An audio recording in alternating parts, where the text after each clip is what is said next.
បងប្អូនទាំងអស់គ្នាមើលអ្នកខ្ញុំមើលថតគាត់ណា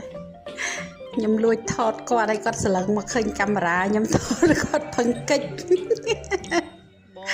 អូយបងអ្នកឡើងថ្នោតកិច្ចកាមេរ៉ាខ្ញុំឡើងវិលហើយ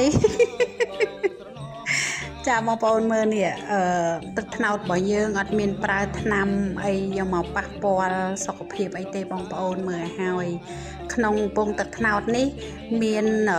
ម្ដុំដូចឈើហ្នឹងគេហៅពពេលបងប្អូនគេដាក់ដើម្បីអាមិនគេទេខ្ញុំមិនសូវយល់មិនសូវស្គាល់ដែរប៉ុន្តែសំខាន់ដាក់ទៅទឹកថ្នោតហ្នឹងវាថ្លាឲ្យវាផ្អែមតែវាមានជាតិចត់ចុងដាត់បន្តិចដោយសារតែពពេលនេះឈើដុំហ្នឹងបងប្អូនមើលមកឃើញមានឈើនៅក្នុងពងទឹកថ្នោតហ្នឹងអាហ្នឹងគេហៅពពេលដាក់ដើម្បីទឹកថ្នោតហ្នឹងល្អហើយចេញជាស្ករត្នោតក៏ល្អដែរផ្អែមឈ្ងុយណាគ្រាន់តែថាពួកគាត់ប្រើអំពងជ័រហ្នឹងឥឡូវលែងប្រើអំពងអាស័យឯងវាធ្ងន់ពេកណា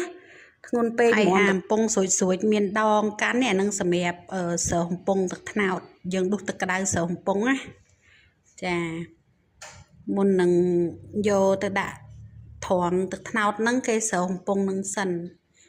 ដោយសារតែអំពងហ្នឹងវារៀងត្រូវដាក់ទឹកថ្នោតអញ្ចឹងវាស្អិតណាអញ្ចឹងតែយើងស្រោះទឹកក្តៅបន្តិចសិនលាងស្អាតហើយស្រោះហើយបានយកទៅដាក់លើចុងថ្នោតហ្នឹងស្អាតទៅបងប្អូនចង់មកលេងបានណាជើញមកលេងទាំងអស់គ្នាមកនៅស្រុកទឹកផុសខេត្តកំពង់ឆ្នាំង